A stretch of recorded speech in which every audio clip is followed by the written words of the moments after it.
Are the Rams trade talks escalating? We are talking about a couple of names they could potentially be targeting, as well as the Rams practicing at Oriole Park at Camden Gardens. Who is there, who is not there, all on today's episode of the Rams Digest. I'm your host, Joshua Hidon. Remember, if you guys are not subscribed to the channel, do me a favor, press the subscribe button now, as roughly 62% of you guys are watching the videos, but you're still not pressing that subscribe button. All I'm saying is if you're already watching, might as well press the subscribe button so you don't miss any daily Rams content here at the Rams Digest. Quite a bit to get into on today's episode.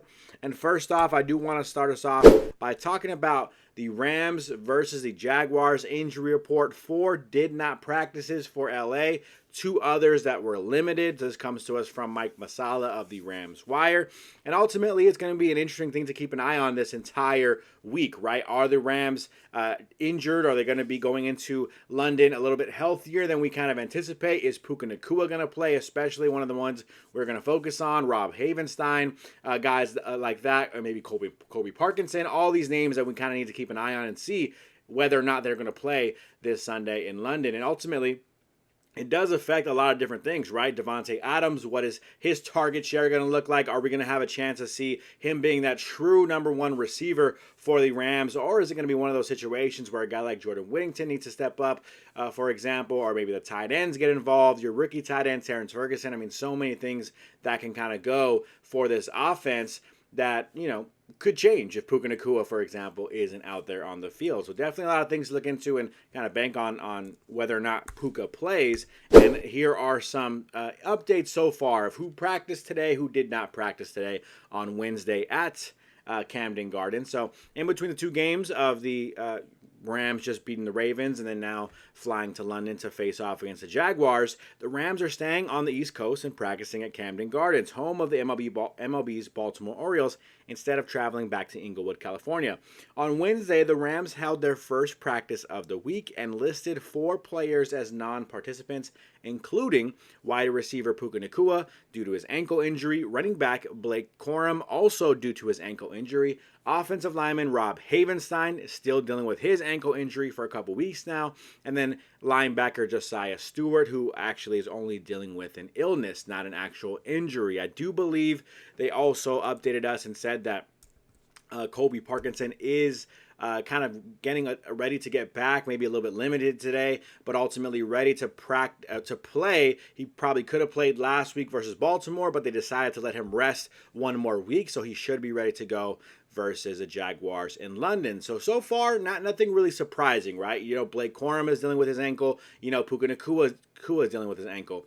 Offensive lineman Rob Havenstein kind of still concerned that he's still dealing with this ankle injury himself. It's been a couple weeks now, but, we're hoping that he can be healthy sooner rather than later, so that way the Rams can kind of see that offensive line at full force. And then Josiah Stewart, we're not really too concerned with the sickness. So, overall, I think the Rams are in a pretty good spot when it comes to injuries. Of course, you don't want to be missing your number one target, your number one receiver, Puka Nacua, for a long stretch of time, but it doesn't sound like it's anything serious for Puka. He's probably going to miss, I would assume, this game in London. And part of the reason I would think is because they are flying to London. You're going to be on that flight for such a long time. Sometimes the pressure of the plane, things like that. Maybe he doesn't even fly to London. I'm sure a guy like Puka Nacua would probably want to fly to Europe for a little bit, but maybe he doesn't even go with a team. I wouldn't be surprised to see something like that being announced in the next couple of days. I'm not saying that's for sure happening, just something I'm thinking about, in terms of his ankle and trying to make sure he's as healthy and healed up as possible sooner rather than later. You want to just miss 1 week without Puka, for example, rather than multiple weeks, right? So that is kind of the end goal there. So we'll wait and see on some updates as the week goes along. Nothing too concerning as of right now, nothing too surprising either. So hopefully that stays that way for the remainder of the week. And then moving on from that, we are talking a little bit about some trade targets for the Rams. And that first one being an interesting name here. This is a linebacker from the Tennessee Titans. We're talking about Cody Barton here. Projected trade value being sitting at 2026, 2024 fourth round pick. So you're not really paying too much of a hefty price to go out and get a guy like Cody Barton. And the Rams aren't necessarily saying out loud they're in the market for a linebacker, but you saw Omar Speights out. You saw Troy Reeder in there. Sean Dolak has been making plays on special teams, but the Rams really aren't letting him play at linebacker for you on defense. So I would be interested to see the Rams go after another linebacker. A Cody Barton would be a guy who's not super expensive, a pretty good player, stuck in Tennessee. Older player, he's turning 29 in November, so maybe Tennessee's a little more ready to move off of him because he's kind of getting to that point where he's about to hit 30, and maybe, the fall off is expected to be sooner rather than later. And the Tennessee Titans can't be patient with a guy like that, right? Right now, they're looking for younger pieces, right? So that could be a thing that's possible, right? So though the Tennessee Titans may have found their quarterback of the future in number 1 overall pick, Cam Ward, they've remained one of the worst teams in the NFL. Things have been bad enough that Tennessee fired head coach Brian Callahan on Monday. General manager Mike Borgonzi, who arrived this past offseason, may not be eager to move players he just added if he's looking to the future, though trading inside linebacker Cody Barton would be sensible. Just thinking about the future, of course. They did just extend Cody Barton, so that could be the issue there. Barton, who now has 49 starts on his resume, signed a 3-year deal in free agency. However, he'll turn 29 in November, and he may be more valuable to the Titans in the long term as a trade chip. So maybe not now, maybe not right now at this point in time. They're going to be actively looking to trade him, but a name the Rams could be kind of looking out for, maybe possibly, right? So just a little small, interesting name, and just in general, right? Maybe not Cody Barton specifically, but look at linebackers in general around the league. See if you can get your hands on another talented linebacker for you, because if a guy like Omar Speights deals with another injury, for example, or Nate Landman deals with an ankle twist and he's out for a couple weeks in important games for you, that's where I'm more concerned. Do you trust Sean Dolak to go out there and really hold his own out there? Clearly the Rams coaching staff does not trust him yet, at least. They do trust Troy Reeder, but then the entire fan base does not trust a guy like Troy Reeder. So maybe the coaching staff does, but the fan base doesn't, and I think we have some reasons to not trust him as much. So I would prefer them going a different route, maybe bringing in a different name at linebacker. I wanted them to do it in the offseason. They haven't done it yet, so I don't know if they're going to do that, but that's an interesting name to kind of keep an eye on. And then one of the bigger names I would say for the Rams to potentially keep an eye on would be cornerback of the Seattle Seahawks. This is Tariq Woolen, the cornerback that we've kind of known pretty well, got to know pretty well over the last couple of seasons, right? Just kind of playing against him. Really good cornerback for Seattle, and obviously trading within a division is another thing that could deter a team like Seattle from actually doing this deal. But projected trade value being a 2026 third-round pick is a little bit pricey for sure. Not something I think the Rams maybe want to do. Maybe you could sneak for a fourth-round pick. But the Seattle Seahawks are 4-2. They seem more likely to be buyers than sellers at the trade deadline. However, there's been plenty of trade speculation surrounding the fourth-year cornerback Tariq Woolen. On Friday, ESPN's Adam Schefter listed several NFL players, including Tariq Woolen, who are trade candidates that executives and coaches believe could be available in the next few weeks. The 2022 fifth-round pick has been rumored to be a trade candidate since September. Woolen's playing time has diminished, and in a contract year, teams believe he could be available. Rappaport also posted that on X, so that's all the way back last month. So Ian Rappaport, one of the biggest NFL reporters, inside reporters out there, ESPN's insider Adam Schefter, the two huge names in the reporting business, saying there is some smoke around this fire. And so that is one of those things that maybe the Rams pick up the phone and say, hey, look, quarterbacks have been holding up okay, having not too bad of games necessarily. You only allowed, 3 points versus Baltimore, which is probably what you should have done anyways. But the run game is more of a concern right now. The run defense more of a concern for the Rams. But if you want to improve at corner potentially, right? Who knows? Maybe you don't think Tariq Woolen is as good of a player as some of the guys you have in this room. But I think some people could argue that he could be better, and maybe a change of scenery will help him kind of explode to what he kind of was a couple of years ago. Just kind of having some had some not really high expectations as a former fifth-round pick, but ultimately did play pretty well throughout the last couple of years. So maybe someone you're interested in kind of just taking a chance at here for a fourth-round pick, for example. So we'll have to wait and see. Woolen is an impending free agent and missed Week 6 with a concussion. However, he's also a starter who should interest just about any team with a need for help in the secondary, which the Rams could be one of those teams, right? So overall, one of those things that I think the Rams could take a shot at. We'll wait and see if that's going to be the case.